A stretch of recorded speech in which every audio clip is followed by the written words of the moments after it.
Chapter 5. Mathias tugged a fresh pair of nitrile gloves from his back pocket and put them on with practiced dexterity. The two-bedroom luxury suite was larger than his entire apartment. The living area included a couch, 2 recliners, and a massive flat-screen television mounted to the wall. A counter separated the main room from a fully equipped kitchenette.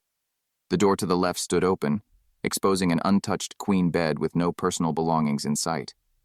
He gave the remaining door a gentle push. It swung open to reveal a king-size bed in the middle of the room. The bedding sloughed off the mattress into a tangled heap on the floor. Open suitcases slumped near the window. Haphazard piles of clothes and shoes lay strewn across the plush carpet.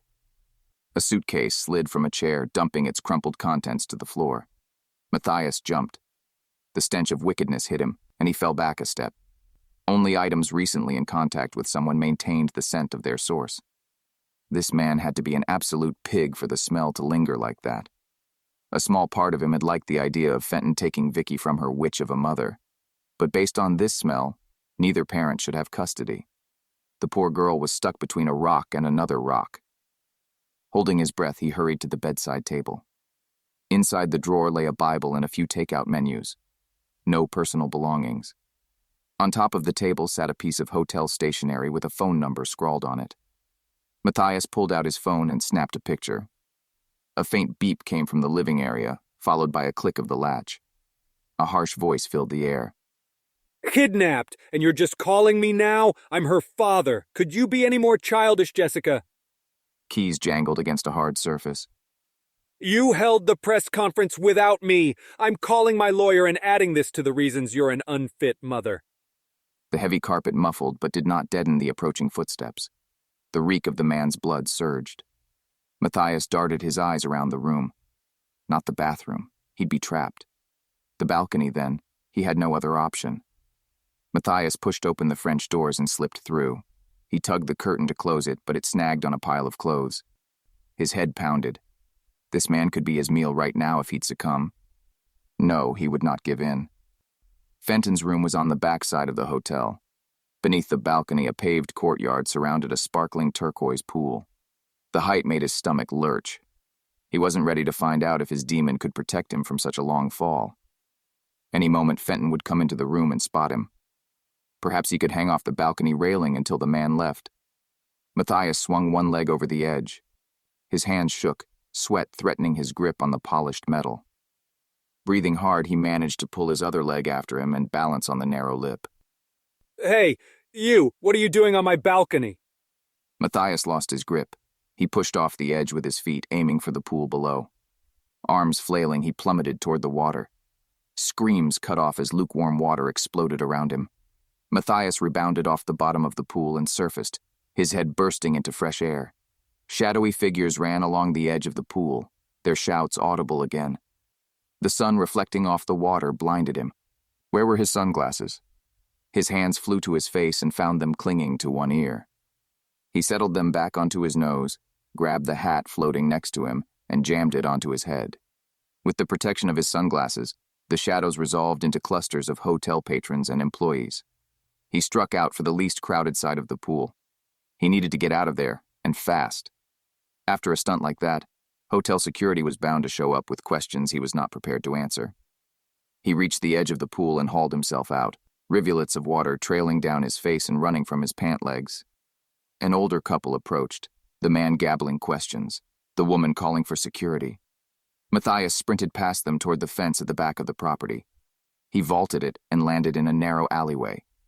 Keeping his head low, he scurried toward the alley's entrance, squishing with each step. Curious stares followed him as he strode down the main street toward Andrews. Mathias pulled the sopping felt hat low over his forehead. That surveillance had been a bust. Fenton sounded upset about his kid, but it could have been an act. If he'd taken her, he wasn't keeping her there. Her scent would have stood out like a spring breeze across an open sewer. All he had was the phone number. When he reached the auto shop, Mathias entered through the employee entrance. He passed the darkened office and crossed the empty garage to the enclosed area where Andrew handled his special jobs. The corrugated metal wall rattled as he yanked open the door. Andrew stood next to the Tacoma with his back to Mathias, a pneumatic wrench in his hand. Parts of the door were strewn across the stained concrete at his feet. Come on, man, it's only been 45 minutes. Andrew did a double take. What happened to you? Mathias fixed him with a dark scowl. A smile tugged at the corners of Andrew's mouth. He cleared his throat. I thought vampires couldn't swim.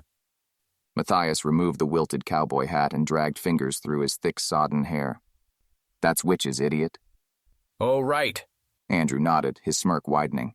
Mathias's sharp ears picked up his muttered words. Unless it's a pool of holy water. Mathias gave him a flat glare, and Andrew's smile faltered. Holy water had no effect on vampires, but Andrew could believe whatever Hollywood nonsense he wanted. He probably thought garlic was an effective weapon, too. All the better. It made it that much easier to protect his back from the man. The phone in Mathias's pocket buzzed. He pulled it out and wiped the screen on his wet pants, but it didn't do any good. Wow, good waterproofing on the phone. Andrew peered closer at the device. You cops get all the fancy toys. The name Gomez appeared on the caller ID. Mathias fumbled to answer the call, his wet fingers refusing to register on the screen. He snagged a roll of blue shop towels, wiped the entire roll across the phone, and poked the screen. The call accept icon finally worked. He lifted the phone to his ear. This is Matt. Hawthorne, get to the station. The kidnapper sent a ransom note. Gomez disconnected. Go back to work now? Mathias gathered the bottom of his shirt and squeezed. A puddle formed at his feet. He couldn't go to the precinct like this. Andrew, I need a change of clothes. The mechanic gestured around them. This look like Brooks Brothers to you? Mathias pursed his lips. Andrew was about the same height and build as he was. Andrew shifted, the last remnants of humor fading from his expression. Mathias grinned.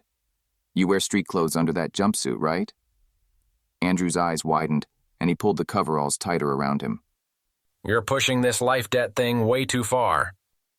I have to get to the precinct. He held out a hand. I'll return them. Andrew grimaced.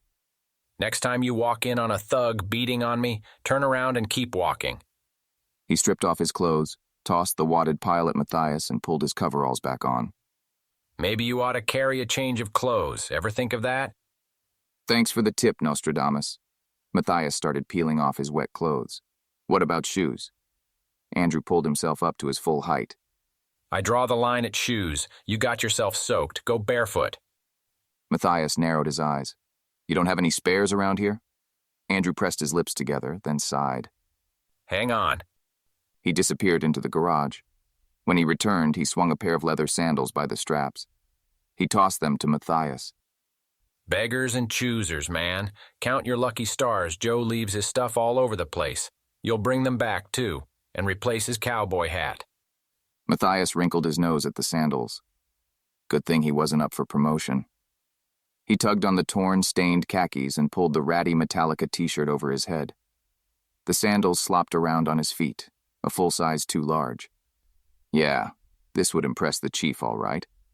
While he dressed, Andrew finished forcing the door panel into position and replaced the last of the screws. He beckoned to Mathias. Mathias picked up the pile of dripping clothes and held them at arm's length. You're set. Keys are in the sun visor. The mechanic gestured at the door. Not my best work, but you get what you pay for. Mathias patted him on the cheek. Thanks, see you soon. Andrew muttered under his breath. Not if I have any say in it. Mathias dumped the bundle of dripping clothes into the back seat and climbed in. He ran the window up and down. Despite Andrew's sour words, it worked great. The mechanic might have bitter blood, but he knew his stuff. Andrew opened the garage door and Mathias sped into the parking lot, gravel shooting from beneath his tires. The ransom note was the break he'd been waiting for. It would tell them what the kidnapper wanted and narrow the list of suspects.